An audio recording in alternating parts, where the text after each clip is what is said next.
Hello dear student, आपका अगर economics का पेपर है तो कुछ ही समय के अंदर आप लोग का इकोनॉमिक्स का पेपर का एग्जाम होने जा रहा है।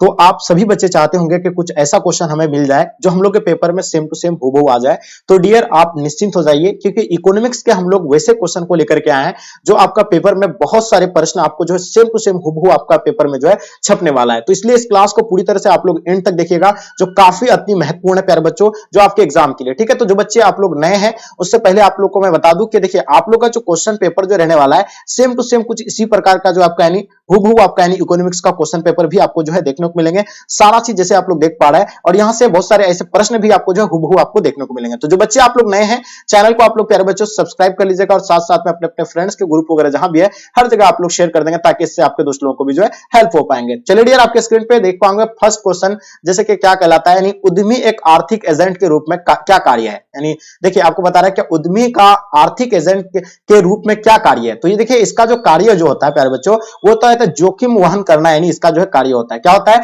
जोखिम वहन करना होता है। यानी ऑप्शन आप सभी का बिल्कुल सी, जितने सारे बच्चे दिए बिल्कुल आप लोग का आंसर परफेक्ट हो जाएंगे। ठीक है, क्वेश्चन देखिएगा आपके स्क्रीन पे दूसरा नंबर क्वेश्चन, नींबू लेमन का दूसरा गिलास एक प्यासे की अपेक्षा कम संतुष्टि देता है। इनका रीजन आपको बताना है कि एक नींबू लेमन का जो दूसरा गिलास एक प्यासे की अपेक्षा कम संतुष्टि कर देता है। यानी प्यास को जो है, यानी जब अगर आप प्यास लगता है, यानी पानी का प्यास रहता है, लेकिन आप अगर नींबू अगर लेमन का अगर आप ग्लास अगर पी जाते हैं तो आपको जो संतुष्टि उसकी अपेक्षा कम क्यों होता है ना।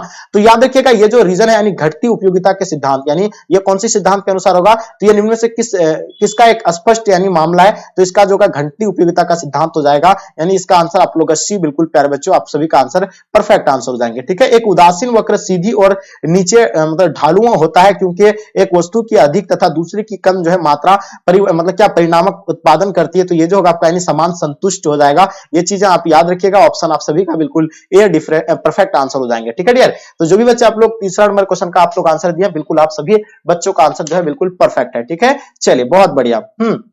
हाँ चलिए, तो आप आगे देखिएगा, आप नेक्स्ट क्वेश्चन की ओर चलते प्यारे बच्चों, जो आपके स्क्रीन पे आ गया 4 नंबर क्वेश्चन, उपभोक्ता ऐसे बिंदु पर जो है संतुलन में रहता है जहां बजट रेखा जो यानी क्या होते हैं। देखिए उपभोक्ता ऐसे बिंदुओं पर जो है संतुलन में होता है जहां बजट रेखा क्या होता है, एक उदासीन वक्र के ऊपर हो, एक उदासीन वक्र के नीचे हो। याद रखिएगा एक उदासीन वक्र के स्पर्श करती हो। इनका आंसर आप लोग का सी, बिल्कुल परफेक्ट आंसर हो जाएंगे मेरे डियर। आगे देखिएगा आपके स्क्रीन पे, यदि बिजली की मांग यानी वेलोचदार है तथा बिजली के दाम यानी बढ़ते हैं, तो निम्न में से जो है क्या यानी होना संभावित है। तो याद रखिएगा इनमें से क्या चीजें जो है होना संभावित है। तो डियर हम लोग जानते हैं ये मांग की मात्रा जो है अपेक्षा यानी छोटी मात्रा में गिरेगी। ठीक है, तो इनका आंसर आप लोग का बी प्यारे बच्चों, आप सभी का आंसर बिल्कुल राइट आंसर हो जाएंगे। ओके, चलिए आगे देखिएगा आपके स्क्रीन पे प्यारे बच्चों, क्वेश्चन नंबर 6 देखिएगा, अल्पकाल में जो कुल लागत को जो स्थिर लागतों तथा परिवर्तनीय लागतों में जो है वर्गीकृत किया जाता है, जिसमें एक परिवर्तनीय लागत है। तो याद रखिएगा ये कच्चे माल की लागत जो है ये परिवर्तनीय है। इन चीजों को आप लोग नोट कर लीजिएगा, यानी ऑप्शन आप सभी का ए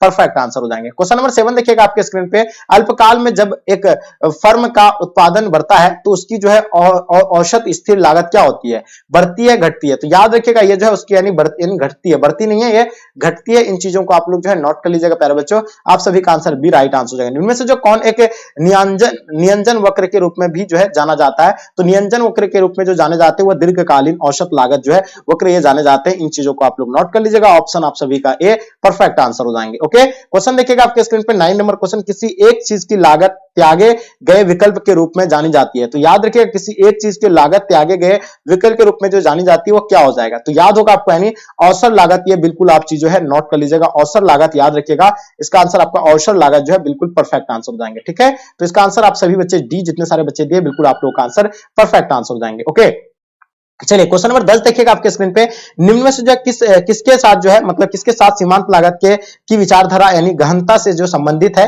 तो याद रखिएगा ये जो है परिवर्तनीय लागत की जो है ये गहनता जो है संबंधित होगा, यानी ऑप्शन आप लोग का ए प्यारे बच्चों, आप सभी का आंसर बिल्कुल परफेक्ट आंसर हो जाएंगे। ओके, चलिए आगे देखेंगे आपको स्क्रीन पे, क्वेश्चन नंबर 11 देखिएगा, उत्पादन विधि द्वारा जो घरेलू उत्पादन की गणना में किसे जोड़े जाते हैं। तो याद होगा आप लोग को डियर, हम लोग जानते हैं इसका आंसर की अगर बात करते हैं तो ये जो क्या जोड़ा जाता है, उत्पादन को जोड़े जाते हैं, यानी मूल्य वर्धित को जोड़े जोड़े जाते हैं, आय को जोड़े जाते हैं, व्यय को जोड़े जाते हैं। तो डियर ये आपको बिल्कुल पता होना चाहिए, ये मूल्य वर्धित को जो है जोड़े जाते हैं। इन चीजों को आप लोग जो है नोट कर लीजिएगा, यानी ऑप्शन आप सभी का भी परफेक्ट आंसर हो जाएंगे। क्वेश्चन नंबर 12 देखिएगा आपके स्क्रीन पे, उत्पादन की जो 2 यूनिट है की औसत स्थिर लागत क्या होती है? 80 होते हैं, 85, 120 एंड 205 होते हैं। तो ये जो उत्पादन की 2 यूनिटों की जो औसत स्थिर लागत जो होती है वो कितना होता है? बिल्कुल 85 होते हैं, ठीक है, नहीं सॉरी 120 होते हैं। बिल्कुल इनको जो है आप लोग नोट कर लीजिएगा, ऑप्शन आप सभी का सी परफेक्ट आंसर हो जाएंगे। उत्पादन की जो छठी यूनिट की सीमांत लागत बताइएगा, है ना। उत्पादन की छठी यूनिट की सीमांत लागत जो होगी वो क्या होगा? तो 80 जो है, इसका याद रखिएगा, इनको आप लोग जो है प्यारे बच्चों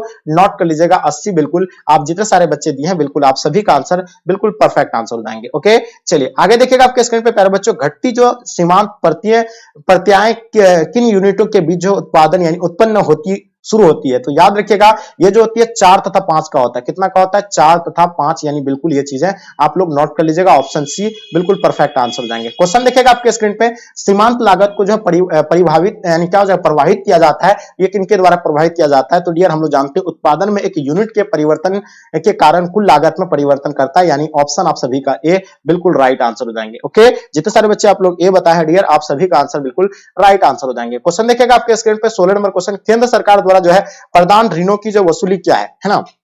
देखिए केंद्र सरकार द्वारा प्रदान यानी प्रदत्त ऋणों की जो वसूली क्या है, इनके बारे में आप लोगों को पता होना चाहिए। पूंजीगत व्यय हो जाएगा, बिल्कुल पूंजीगत व्यय नहीं होगा।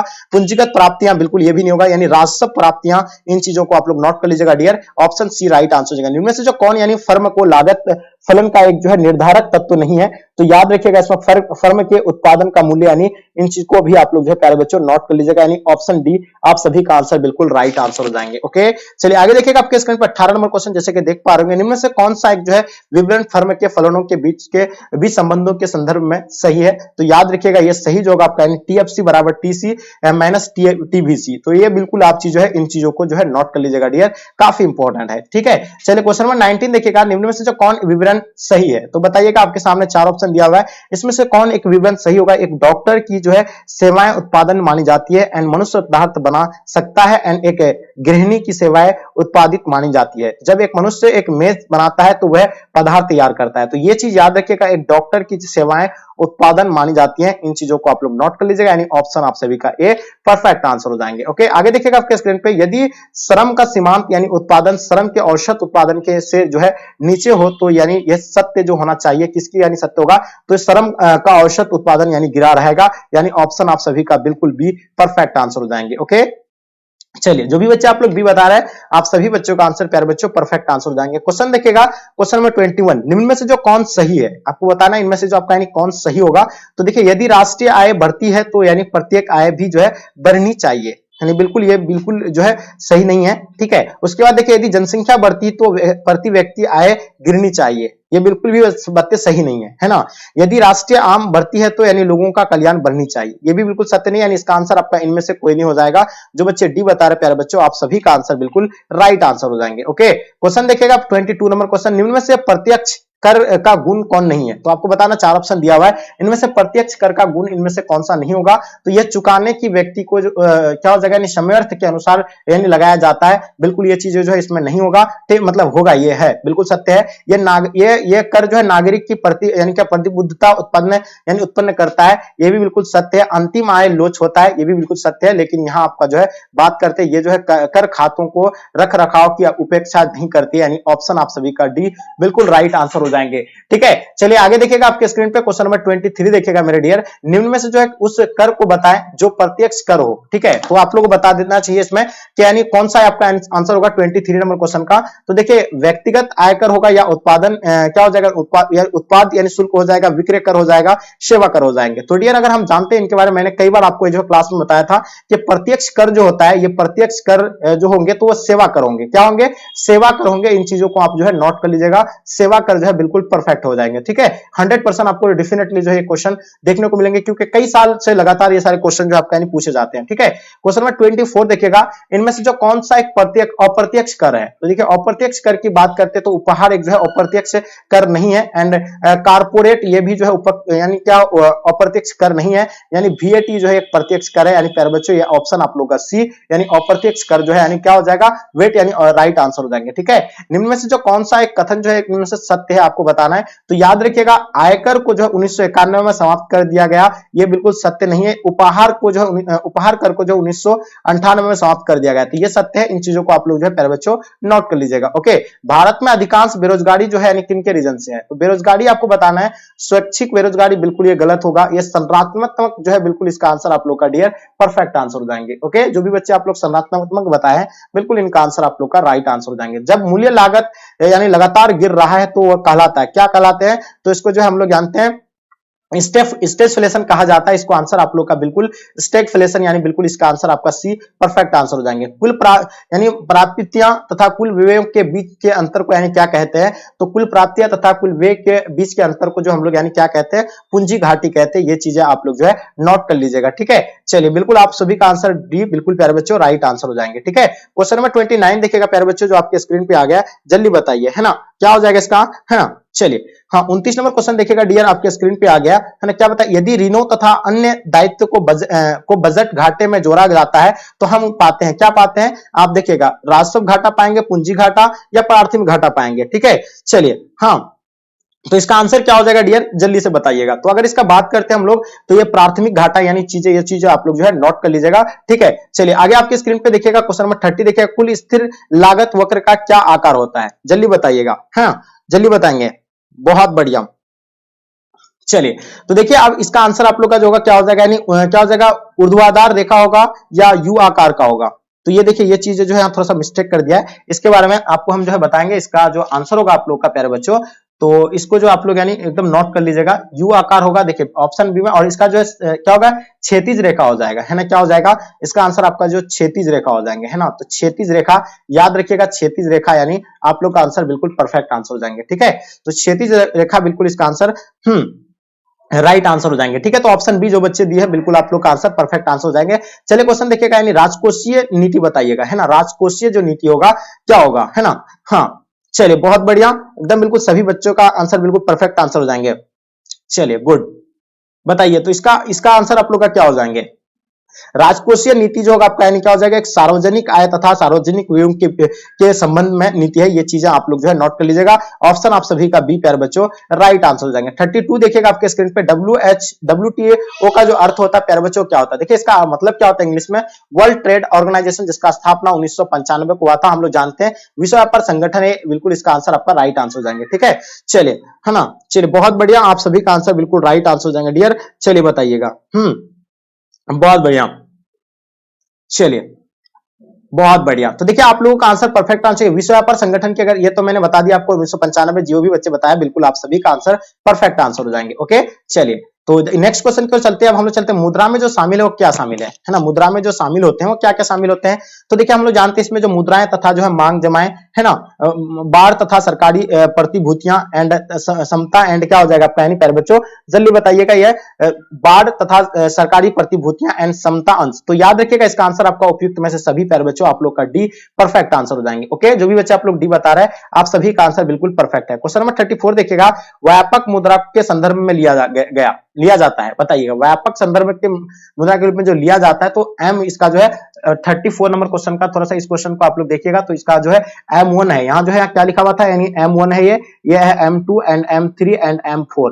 तो ये जो होगा आंसर आपका यानी M3 हो जाएगा। क्या हो जाएगा, ये चीज आप लोग नोट कर लीजिएगा, ये M3 जो है इसका आंसर आप लोग का राइट आंसर हो जाएंगे। ओके चलिए बहुत बढ़िया, तो मैंने बता दिया, ये चीज आप लोग नोट कर लीजिएगा, इसका आंसर आपका सी राइट आंसर हो जाएंगे। क्वेश्चन देखिएगा 35 नंबर क्वेश्चन, संकीर्ण संकुचित जो मुद्रा से संदर्भ लिया जाता है, बताइएगा, है ना, संकीर्ण संकुचित मुद्रा से जो संदर्भ लिया जाता है वो क्या लिया जाता है, तो M0191। ठीक है, तो ये चीजें आप लोग जो है प्यारे बच्चों नोट कर लीजिएगा। 35 का आपका आंसर क्या हो जाएगा, ये जो है आप लोग का आंसर नहीं सॉरी मतलब M1 होगा, सॉरी माफी चाहेंगे, यहाँ M1 लिखा हुआ है, ये चीज आप यहाँ मिस्टेक कर दिया है, ये चीज जो नहीं हुआ, इसका यहाँ M1 है, M2 है, M3 है, M4 है। तो बताइए इसका आंसर आप लोग का क्या हो जाएंगे, M1 होगा या M2 होगा या M4 होगा। तो इसका आंसर आप लोग की अगर बात किया जाए संकीर्ण संकुचन की अगर बात किया जाए तो M1 जो प्यारे बच्चों आप लोग का बिल्कुल राइट आंसर हो जाएंगे। ओके चलिए आगे देखिएगा, क्वेश्चन नंबर 36 देखिएगा। हाँ चलिए क्वेश्चन नंबर 36 देखिएगा, श्रम का औसत उत्पादन अधिकतम किया जाता है जब श्रम का जो सीमांत उत्पादन क्या होगा। तो देखिए हम लोग जानते हैं इसमें जो होगा यानी श्रम के औसत उत्पादन के बराबर हो। ठीक है, तो ये चीजें आप लोग नोट कर लीजिएगा, इसको आप लोग बिल्कुल परफेक्ट आंसर देंगे, जो बच्चे आप लोग बता रहे हैं बिल्कुल परफेक्ट आंसर देंगे। ओके चलिए बिल्कुल। देखिए अब नेक्स्ट क्वेश्चन की ओर चलते प्यारे बच्चों, क्वेश्चन नंबर 37 देखिएगा। परिवर्तनीय अनुपातों का सिद्धांत निम्न में से सभी मान्यताओं के अंतर्गत निकाला जाता है सिवाय इस मान्यता के जो क्या होगा। तो इसमें आप लोग का जो है 4 ऑप्शन दिया हुआ है। प्रतियोगी बदल रही है, या आपका ऐसे कुछ आगत जिनकी मात्रा जो है स्थिर रख जाती है, या हम केवल भौतिक आगतों पर जो है विचार करते हैं, ना कि मौद्रिक अर्थों के में आर्थिक जो तौर पर जो है यानी लाभकारी आगतों पर। ठीक है, औद्योगिक क्या हो जाएगा, निर्देशित तथा स्थिर। तो ये चीजें याद रखिएगा, प्रौद्योगिकी बदल रही है, ये बिल्कुल इसका आंसर आपका राइट आंसर हो जाएंगे। ठीक है, चलो चलिए बहुत बढ़िया। ओके, नेक्स्ट क्वेश्चन हम लोग देखेंगे। चलिए हाँ हाँ चलिए आगे देखेंगे। क्वेश्चन आपके स्क्रीन पे देखिएगा, क्वेश्चन नंबर 38 देखिएगा प्यारे बच्चों। निम्न से कौन जो पूर्ण प्रतियोगिता की एक जो है अनिवार्य शर्त नहीं है। तो ये आपको बताना है, बड़ी मात्रा में क्रेता या विक्रेता, बिल्कुल ये गलत है। ये जो शर्त जो इनमें से ये सत्य है, ये जो है अनिवार्य है, लेकिन नहीं है की बात हो रही है। तो याद होगा समान उत्पादन ये भी है, लेकिन परिवेश की स्वतंत्रता ये भी है, लेकिन ये जो आपका यानी नहीं होगा, यानी ऑप्शन आप सभी का डी परफेक्ट आंसर हो जाएंगे। ठीक है, चलिए हाँ चलिए आगे देखेंगे। क्वेश्चन आपके स्क्रीन पे 39 देखिएगा प्यारे बच्चों। क्वेश्चन देखेंगे क्या अगला, पूर्ण प्रतियोगिता में एक फर्म द्वारा जो है वहन की जा रही मांग वक्र का आकार कैसा होता है, जल्दी बताइए। क्षैतिज होता है, लंबवत होता है, धनात्मक यानी क्या हो जाएगा, धनात्मक ढालू हो जाएगा। तो जल्दी बताइए इसका आंसर क्या हो जाएगा। चलिए हाँ गुड। तो देखिए अगर इसका अगर बात करते हैं हम लोग, यानी ये जो आंसर होगा आप लोग का ए राइट आंसर हो जाएंगे। ठीक है, चलिए ए बिल्कुल जितने सारे बच्चे दिए बिल्कुल आप लोग का आंसर परफेक्ट आंसर हो जाएंगे। ठीक है, चलिए आगे देखिएगा आपके स्क्रीन पे। चलिए गुड, नेक्स्ट क्वेश्चन की ओर चलते प्यारे बच्चों। 40 नंबर क्वेश्चन देखिएगा। एक मिश्रित अर्थव्यवस्था की केंद्रीय समस्या का समाधान किसके द्वारा होता है। तो डियर याद रखिए, एक मिश्रित अर्थव्यवस्था की जो केंद्रीय समस्या का समाधान किसके द्वारा होता है, तो ये बाजार तंत्र द्वारा होता है, योजना तंत्र द्वारा, कीमत पर जो नियंत्रण द्वारा, इनमें से सभी। तो डियर ये चीज आप लोग को याद होगा, एक मिश्रित अर्थव्यवस्था की जो है केंद्रीय समस्याओं का समाधान किसके द्वारा होता है। तो डियर हम लोग जानते हैं इसमें जो होता है योजना तंत्र द्वारा होते हैं, यानी इसका आंसर आप लोग का बी बिल्कुल परफेक्ट आंसर हो जाएंगे। ठीक है, चलिए बहुत बढ़िया। ठीक है डियर, आगे देखेंगे आपके स्क्रीन पे देखिएगा 41 देखिएगा। निम्न से जो कौन यानी पूर्ण प्रतियोगिता का एक शर्त नहीं है। आपके सामने 4 ऑप्शन दिया हुआ है, इनमें से जो कौन सा आप लोग का जो है नहीं होना है। ठीक है डियर, तो देखिए फर्मों की जो एक बड़ी संख्या, ये जो देखिए कौन पूर्ण प्रतियोगिता का एक शर्त नहीं है। तो डियर हम लोग जानते हैं ये जो आंसर होगा फर्मों की जो है एक बड़ी संख्या, ये चीज जो है बिल्कुल ये सत्य है। एक मतलब क्या घटों की पूर्ण गतिशीलता, ये भी सत्य है, लेकिन विज्ञापन द्वारा जो उपभोक्ताओं की अच्छी जानकारी, ये जो है सत्य नहीं है। इसका आंसर आप लोग सी परफेक्ट आंसर हो जाएंगे। यानी क्या हो जाएगा, अल्पाधिकार बाजार के लक्षण कौन से हैं, है ना।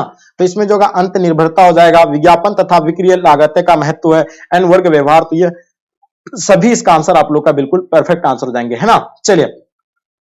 चलिए बिल्कुल अब देखिएगा क्वेश्चन नंबर 43 देखिए, वेट क्या होता है ना। मैंने बताया आपको, यानी वेट क्या होता है, इनके बारे में बताइए। देखिए अगर वेट के बारे में अगर बात करते हैं तो ये मूल्य संवर्धित कर होता है एक। ठीक है, इसका आंसर आप लोग का राइट आंसर हो जाएंगे। ओके, चलिए तो इसका आंसर आप लोग का मूल्य संवर्धित कर, ये जो आपका यानी आंसर ए राइट आंसर हो जाएंगे। ओके, 44 नंबर क्वेश्चन देखिएगा, यानी घटक लागत पर जो है शुद्ध राष्ट्रीय उत्पादन बताइएगा। तो ये देखिए राष्ट्रीय आय के बराबर एंड राष्ट्रीय आय से अधिक एंड राष्ट्रीय आय के कम, या इनमें से सभी। तो हम लोग जानते हैं इसमें जो आपका यानी राष्ट्रीय आय के बराबर है, यानी ये इसको जो है आप लोग नोट कर लीजिएगा। ठीक है, चलिए तो देखिए इसका आंसर आप लोग का जो ए राइट आंसर हो जाएंगे। डियर जो बच्चे ए बता रहे हैं, आप सभी का आंसर बिल्कुल परफेक्ट आंसर हो जाएंगे। 45 देखिएगा, राष्ट्रीय आय को मापने की जो है शुद्ध मूल्य संवर्धित विधि को जाना जाता है, ये क्या हो जाएगा इसका। चलिए शुद्ध उत्पादन विधि हो जाएगा, उत्पादन विधि हो जाएगा, उद्यम के उद्योग विधि हो जाएंगे, यानी उपयुक्त में से सभी। तो ये उपयुक्त में से सभी आप लोग जो है प्यारे बच्चों नोट कर लीजिएगा। ओके, चलिए आगे देखेंगे आपके स्क्रीन पे क्वेश्चन नंबर 46 देखेगा। अंतिम उपभोग हेतु मांग उत्पन्न होती है। तो इसमें क्या मांग होती है उत्पन्न, केवल घरों में, बिल्कुल ये चीज नहीं होगा, इसमें घरों तथा सरकारी क्षेत्र दोनों में होते हैं, इसको नोट कर लीजिएगा। आगे देखिएगा मध्यवर्ती उपभोग हेतु मांग उत्पन्न होती है। तो इसमें क्या होती है, अर्थव्यवस्था के सभी उत्पाद यानी उत्पादकीय क्षेत्रों में, ये चीजें जो आप लोग नोट कर लीजिएगा, यानी ऑप्शन आप सभी का डी प्यारे बच्चों परफेक्ट आंसर देंगे। क्वेश्चन नंबर आपके स्क्रीन पे देखिएगा 48, निम्न में से जो कौन सा एक आर्थिक गतिविधि है। तो याद रखिएगा इसमें से कौन सा एक आर्थिक गतिविधि होगा, तो एक पुण्य क्या जगह यानी पुण्य यथार्थ डिस्पेंसरी द्वारा जो है चिकित्सा सुविधा देना, यानी इसका आंसर आप लोग का सी प्यारे बच्चों, आप सभी का आंसर परफेक्ट आंसर हो जाएंगे। शुद्ध मूल्य संवर्धन जो यानी नेट वैल्यू एडेड बराबर जो होता है वो किसके बराबर होते हैं। तो इसमें जो उत्पादन के घटकों को अर्जित हुए भुगतान को, यानी बिल्कुल ये इसको नोट कर लीजिएगा डियर, ऑप्शन आप सभी का ये परफेक्ट आंसर हो जाएंगे। क्वेश्चन देखिएगा आपके स्क्रीन पे, नेक्स्ट क्वेश्चन की ओर चलते हैं हम लोग। क्वेश्चन नंबर 50 देखिएगा, उत्पादन संभावना वक्र के जो है क्या हो जाएगा, नतोदार आकार का क्या कारण है, तो बताइएगा बढ़ती अवसर लागत हो जाएगा। एंड आगे देखिएगा आपके स्क्रीन पे क्या है, घटती अवसर लागत हो जाएगा। तो याद रखिएगा बढ़ती अवसर लागत जो है, इसको आप लोग जो है प्यारे बच्चों नोट कर लीजिएगा। ऑप्शन आप सभी का ये परफेक्ट आंसर हो जाएंगे। हाँ चलिए, हाँ अब ये तो मैंने आप लोगों को 50 क्वेश्चन जो काफी इंपॉर्टेंट था ये हम लोग जो है कवर कर लिया डियर। यहीं तक आज के क्लास को हम लोग एंड करते हैं। जब तक के लिए जय हिंद भारत।